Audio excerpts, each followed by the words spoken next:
You don't lose your focus in some dramatic moment. You lose it in the first 60 seconds of the day. You wake up, the room is still, your mind is clear enough to feel the weight of your body on the mattress. Then your hand moves on its own, one swipe, one tap, just to check. In less than a minute, you've left your bed, your room, your city. You've visited someone's vacation, a stranger's argument, a market crash, a war, a meme. Your body hasn't left the pillow, but your attention has been dragged through 20 worlds before you taste breakfast. That is the first transaction of your day. You traded the sharpest minutes of your mind for noise you'll forget before noon. Most men think this is harmless because everyone around them does the same. But imagine there was a ledger on the wall tracking where your attention went, the way a samurai tracked his hours of training. Every scroll, every notification, every pointless argument is written down as a withdrawal in time. By the end of the week, whole days are gone, paid out to nothing. Philosophers saw this centuries ago. Epictetus warned that you become whatever you give your thoughts to. Zen teachers called it the monkey mind, leaping from branch to branch, never touching the ground. You call it just checking, but your nervous system calls it training. Training for what? Training to be yanked by any stimulus, to feel restless in quiet rooms, to panic when nothing is screaming for your attention. You think you're bad at focus. In truth, you are excellent at practicing distraction.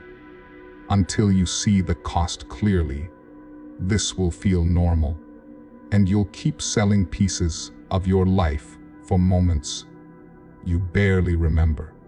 Start noticing what you're spending. You were never taught focus.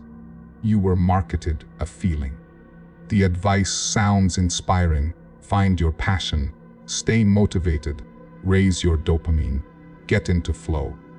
It all assumes the same thing, that one day, under the right playlist and the right mood, focus will descend on you like good weather. Until then, you wait. Some days it appears for a few hours and you feel unstoppable. Other days you wake up clear. You slept well.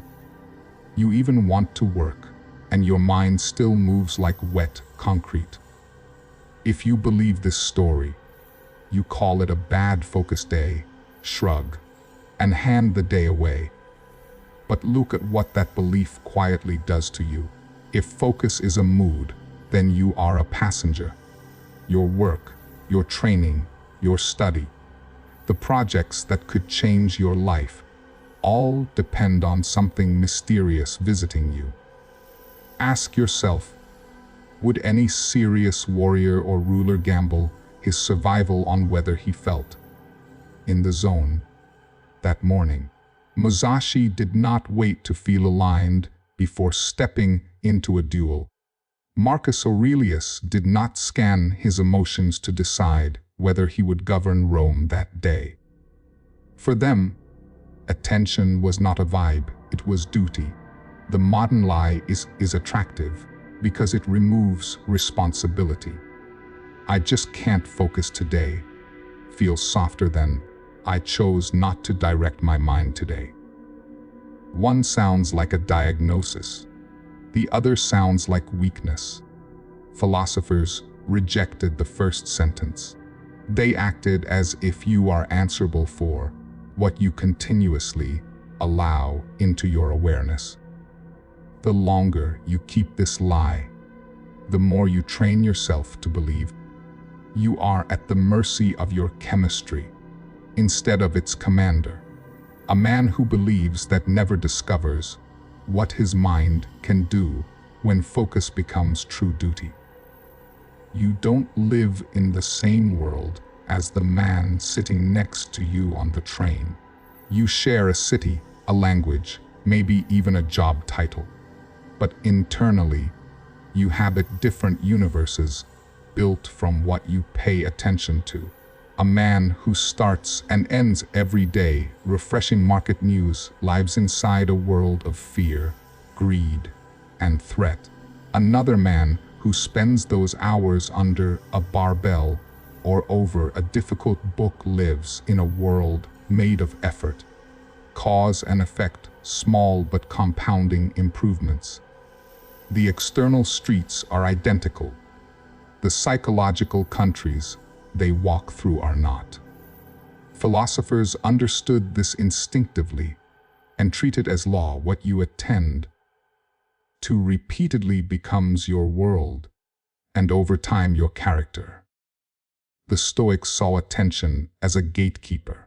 Marcus Aurelius used his meditations to drag his focus back, line after line, to what was actually under his control and away from gossip, panic, and fantasy.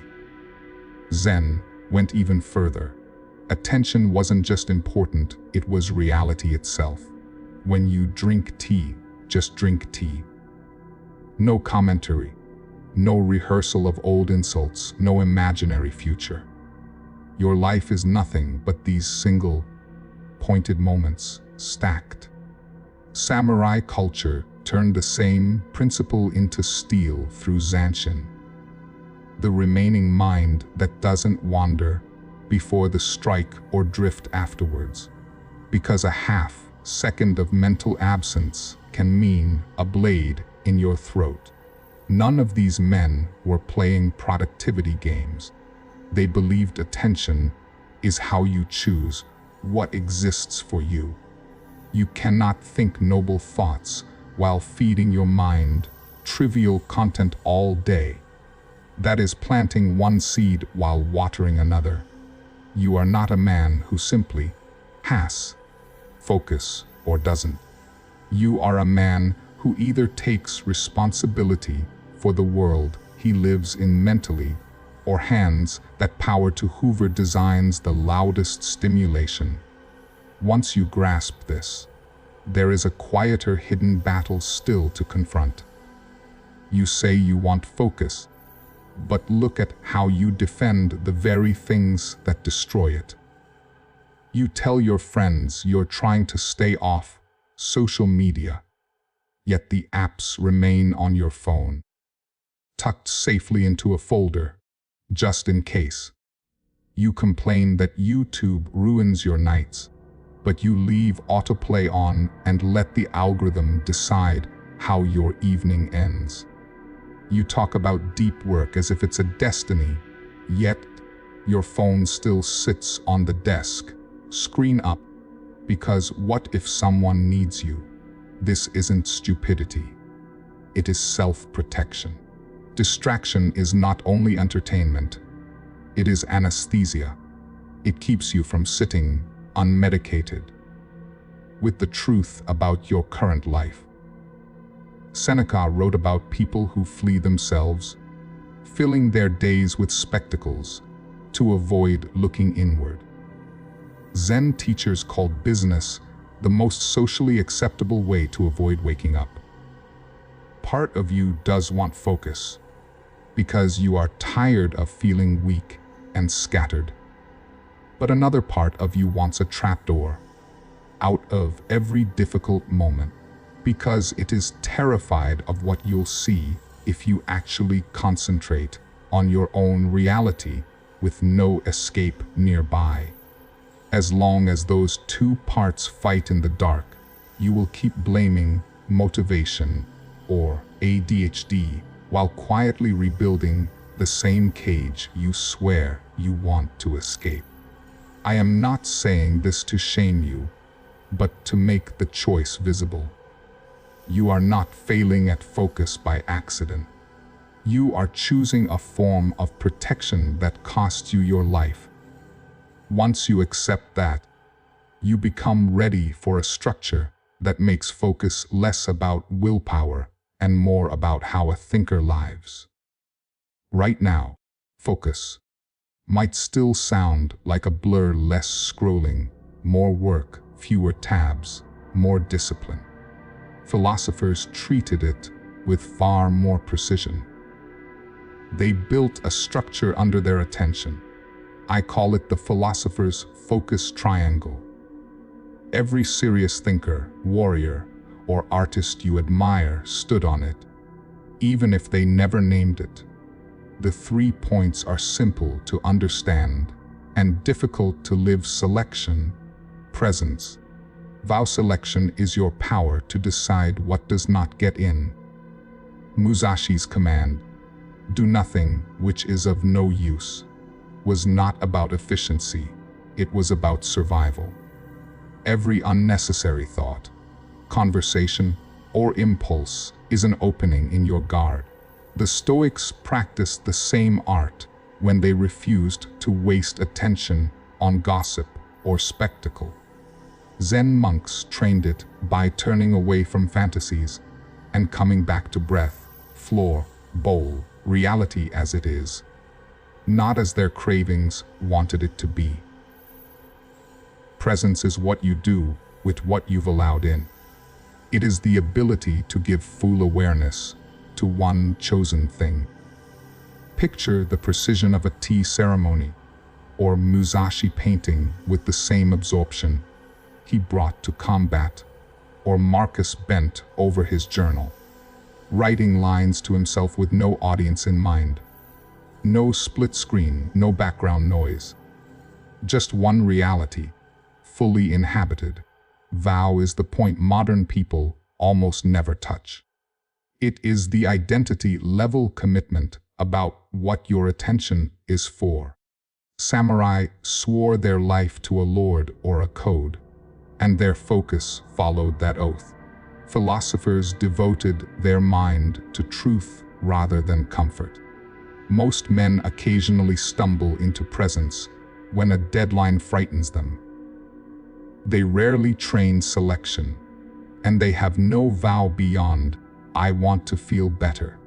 So their focus collapses as soon as fear fades. A man with tricks but no triangle is like a swordsman who bought an expensive blade but never trained footwork or intent. He will always lose to someone with less talent but deeper structure. Musashi's line, "Do nothing that is of no use," sounds like a quote for a wallpaper. But for him it was a rule for staying alive. Every extra step, every stray glance, every unneeded movement was a chance for a blade to find his throat. Selection, for him, was not aesthetics. It was armor. Your world is different, but your mind is not. Every pointless tap, scroll, and click is an opening in your defense. A moment where something outside you can hijack the direction of your life. When you understand that, just checking stops feeling harmless.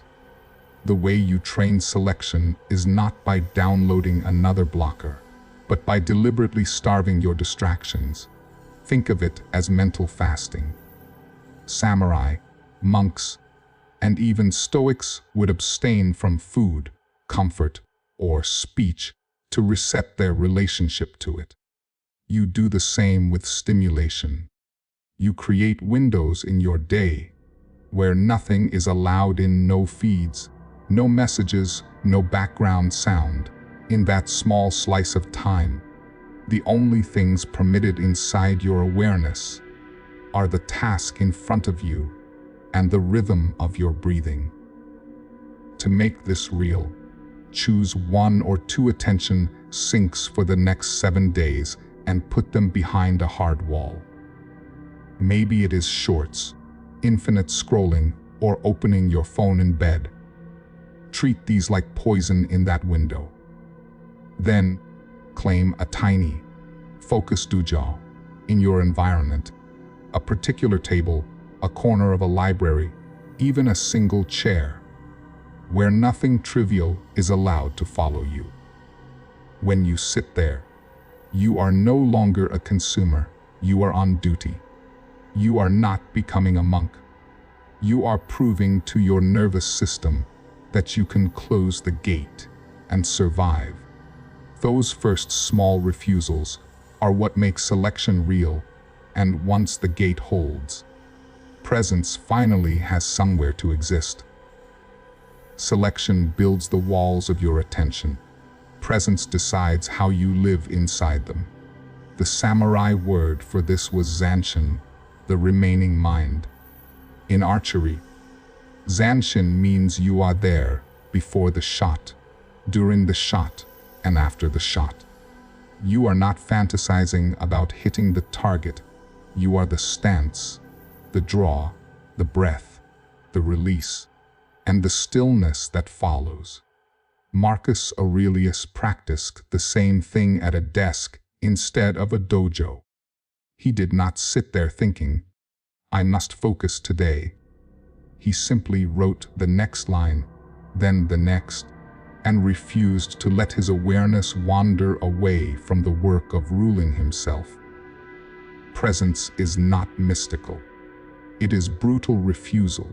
The refusal to let your mind split between 10 half-lives at once. When you work, you only work. No half-checking messages. No, just one notification. No background chaos feeding you other people's thoughts. When you rest, you actually rest instead of scrolling yourself into a numb trance. A mind allowed to do one thing at a time becomes less exhausted and more dangerous. To train this, choose one focus block each day, even 25 to 50 minutes, for a task that actually matters: study, building, writing, training. Before it starts, create a tiny ritual. Straighten your space. Close your eyes. Take 3 slow breaths. Tell yourself, for this block, nothing else exists. Then keep that promise. At first you will fail because your muscles are weak, not cursed. But over time you will feel the difference between shallow work and real immersion, between fidgeting and the calm, lethal clarity of single-pointed awareness. That feeling is not a gift. It is a state you can enter on purpose. Which is why the question becomes on purpose. For what? Presence answers how you do something. Vow answers why you bother at all. If you skip this, your discipline will always rot under pressure. So ask a blunt question. What is your attention for? Not, what do I want to get done this week? But what kind of man am I training myself to be every time I look at something? Philosophers chained their attention to something higher than comfort. Musashi's life was a vow to the way of strategy. Every brush stroke and sword stroke pointed in that direction. Marcus tied his focus to duty. As emperor and as a rational soul, trying to live in accordance with nature. A Zen monk treats every breath as a step toward waking up. None of them saw their attention as free time for random cravings to rent. You need a sentence that cuts the same way. Simple, brutal language. My attention exists to build this. My attention exists to become this. Maybe it is a craft, a business, a body of work. Maybe it is becoming a calm strategist, an unshakable protector for your family, a master of your art. This is not a slogan for a journal header. It is a private contract. When the urge to drift hits, the question is no longer, do I feel like working? But, does this act match the vow I wrote? Most of your micro choices begin to sort themselves under that standard. You are no longer a man who merely tries to focus when convenient. You are a man whose attention has a job, and you either show up for work or you run from it. Now put the pieces together and picture two versions of your day. Before, you woke up and handed your mind to the nearest notification. The morning disappeared in feeds. Work was a blur of half tasks. Training was something you negotiated with instead of something you walked into. At night you called it a lazy day, stared at the ceiling, and hated how predictable you had become. That man treated attention like a toy. The man you are becoming treats it like a blade. He wakes, notices his state, and takes a brief inventory instead of reaching for escape. He chooses one or two real battles for his attention and closes the gate on everything else. When it is time to work, he enters single-pointed presence. When the itch to drift appears, he remembers his vow and asks, "Does this match the man I said I would be?" Life stays imperfect. He gets tired, slips, loses hours. But now he understands what is happening and how to return. Reassert selection. Re-enter presence. Remember the vow. If you want this to be more than an interesting idea, choose one domain: work, study, craft, or physical training, and one simple mental fast for the next 7 days. Then write it publicly. My attention is for Dao. My dojo is da Dao for the next 7 days. In a distracted world, a focused mind is truly rare. A focused mind tied to a vow is truly dangerous.